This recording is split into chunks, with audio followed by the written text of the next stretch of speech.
Hi guys, this is Jude from EasyTechs. Today we'll be taking a closer look at the AMR5 Mini Gaming PC by the company Ace Magician. As the name implies, this compact device is designed to be a mini PC that boasts substantial gaming capabilities. So here I'll be going through its key features and what makes it unique among other mini PCs or mini gaming PCs. I will then run some benchmarks to demonstrate what you can expect in terms of performance. And finally, I will give my overall take on how satisfied I am with this device and if it is one that I will recommend. And now without further ado, let's jump right into it.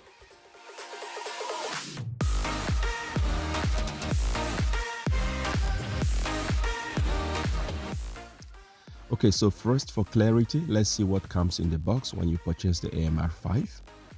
Here, as you can see, there are quite a number of options for customization, from color to RAM to SSD capacity and then region. Mine is the gray color with 16 gigs of RAM, half terabyte SSD and US region. Now upon opening the box, you have of course a user manual, then the portable mini PC itself. On the side compartment, you have a 64.98 watt power adapter, which can take power in the range of 100 to 240 volts AC, a power cord with plugs matching your chosen region, and then a 0.8 meter long HDMI cable. Now let's talk about the AMR5 itself, starting with the most obvious, which is the appearance. Clearly, the AMR5 is very much inspired by what we see with most conventional gaming PCs, but in a more compact and much smaller enclosure. Now talking about the size, the AMR5 measures 156.1 by 132.9 by 71.8 millimeters and weighs 581 grams. For comparison, here is the AMR5 next to a 33CL soda can. Now, despite its small form factor, the AMR5 features a decent collection of ports to provide multiple options for different use cases. At the rear bottom, you have the power port, the RJ45 gigabit Ethernet port, a HDMI port, a display port, and two USB 3.0 ports. At the front, we have a USB Type-C port, which not only supports connectivity and data transfer with mobile devices, but can also be used to power up the device. So you can attach a USB Type-C cable to a matching power adapter, and with that you can power up the device.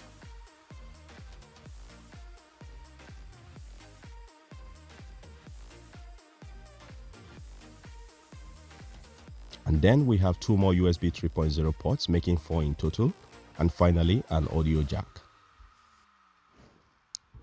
Now the shape of the AMR5 is apparently different from most conventional mini PCs, which are usually cubic or cuboid in shape. Here we have something a bit outside the box. Another obvious feature of the AMR5 is these color changing LEDs on both sides of the device, as well as on the Ace Magician logo above, a feature that is typical of most conventional gaming PCs. To take this a step further, the AMR5 also features a dedicated RGB software for controlling these LED lights. So if you are not a big fan of LED lights, no worries, you are in full control here. You can simply visit the official Ace Magician site, go to download, and download the AMR5 RGB control software. It's a little zipped file, quite fast to download. After downloading, simply unzip and double click on the software. You should have an interface like this pop up. From here you can choose to completely turn off the LEDs or set them to breathing, cycle,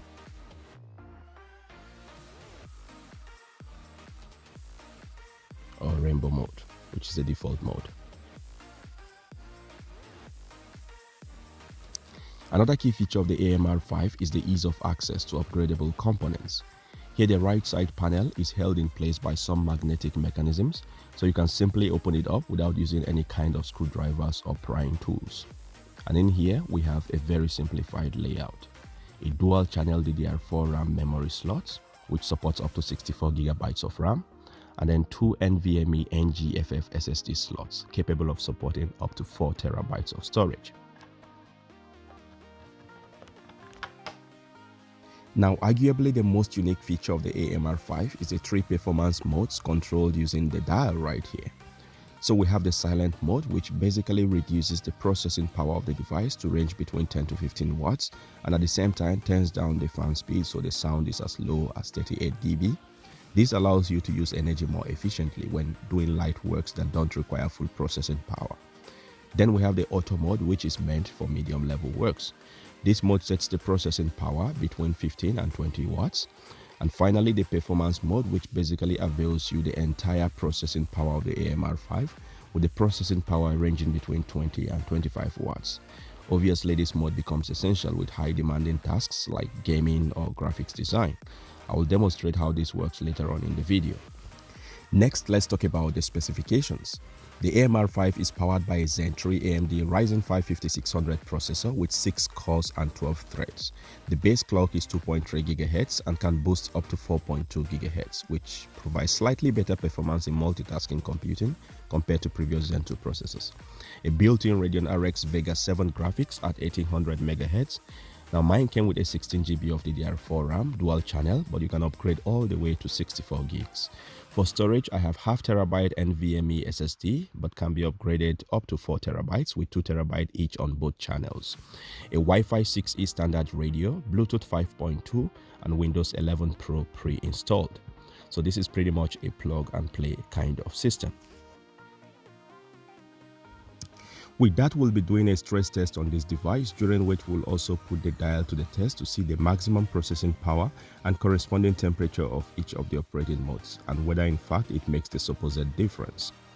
So here we are using the OCCT stability and stress testing tool. For this purpose, we'll leave all the settings on default. Here, as you can see, the average power draw on the processor is about 8 to 10 watts when in idle mode, or just running the OCCT tool and the screen recorder along with other basic background processes. We see few spikes here and there, but more like 9 watts on average. Now the AMR5 is currently in silent mode, so we'll stress test on that to see the maximum power it can draw. Here, as you can see, it initially spikes a bit above the 15 watts mark and then settles almost perfectly on the 12 watt mark. Now right on the fly, I will switch to the auto mode.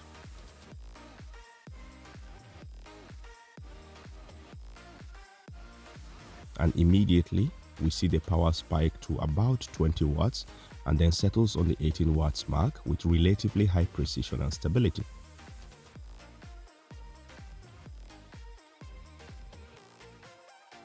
Finally, I will switch to the performance mode.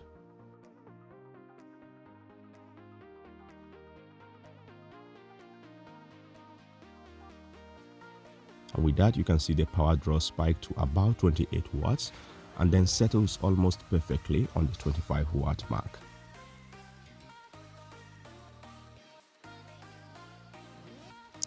On the temperature scale, we can see a corresponding increase in temperature as we switch from the lower power to higher power modes. Of course, being a physical property, we do not expect the same level of precision as we saw with the power draw. However, on average, I noticed about 10 degrees Celsius temperature changes between the modes. So from silent to performance mode, the temperature increased from about 35 to 55 degrees Celsius. So in this way, we can very dependably switch from one mode to another on the fly and expect the performance to change accordingly, which is quite a cool feature if you ask me. Next, we are going to be doing some benchmarking to see how well the AMR5 performs and how it compares to other PCs out there. First off, we'll be using the OCCT tool once again. Here I will select the benchmark option. Now, needless to say that the mode you set on the AMR5 dial affects the outcome of the benchmarking. So for clarity, I'll be performing all the benchmarking with the dial set to the performance mode. So we are operating at the maximum power level of the AMR5. Again, with all the settings on defaults, I will run the benchmark.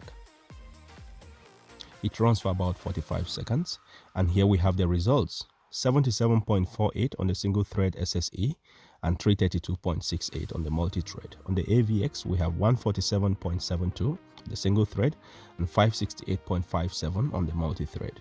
Now, to see how this compares with other processors out there, here on the multi-thread AVX scale, the Ryzen 5 managed to dwarf the i7-5820K by a little over 20%, which is very impressive considering that we are dealing with an APU running in a small mini PC.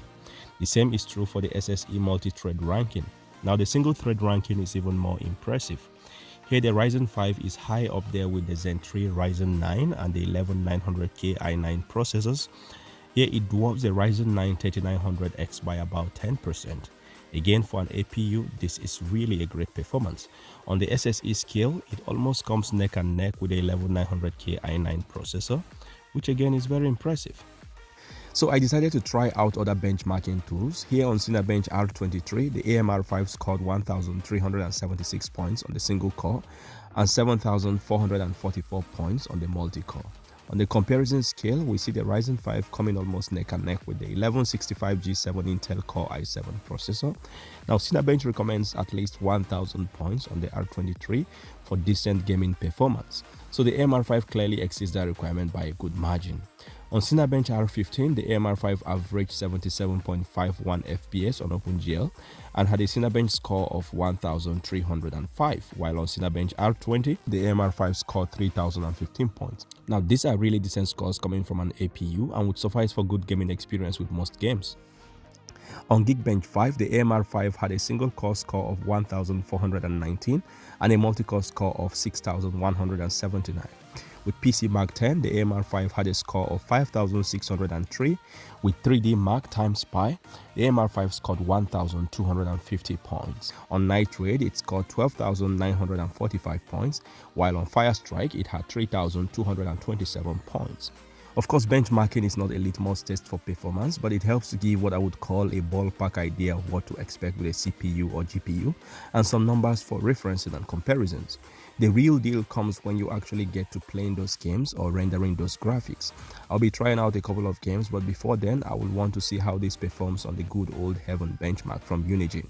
Usually, I like to run on the default settings just to give each device a fair chance, but normally it's a good idea to set the resolution to the resolution of the display you intend to use, as well as the aspect ratio, just so you have the closest to the real scenario for your use case.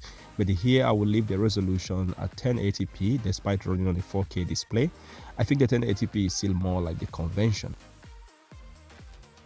And here we have the results.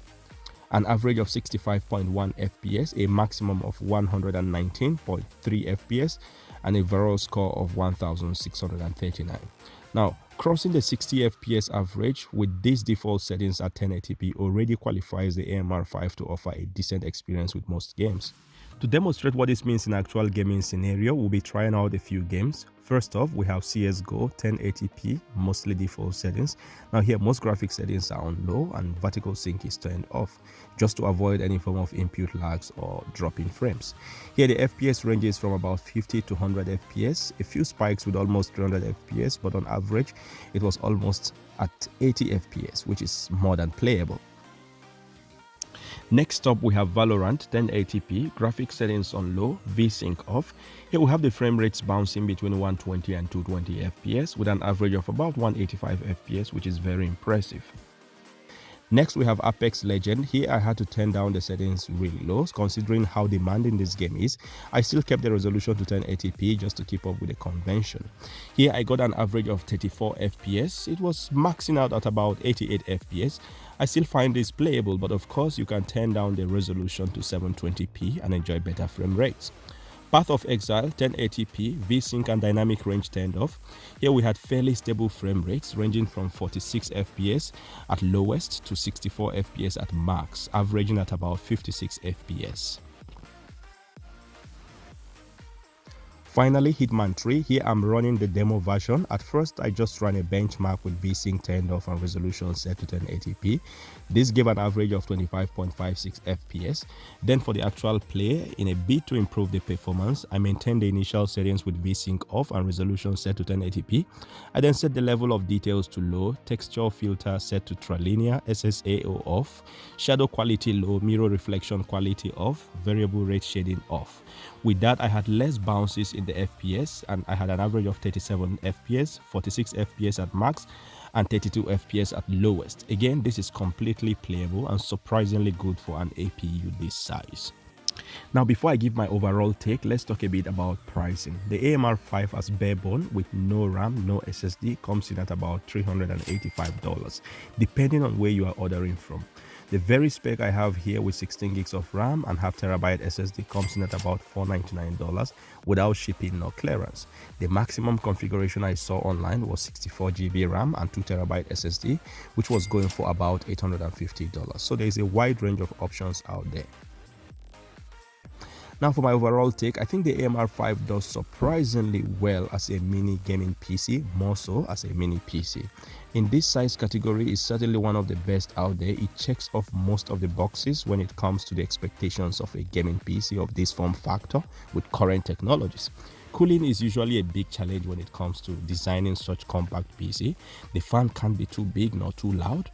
I see that the AMR5 managed this really well. For the silent and auto modes, it's basically silent for the most part.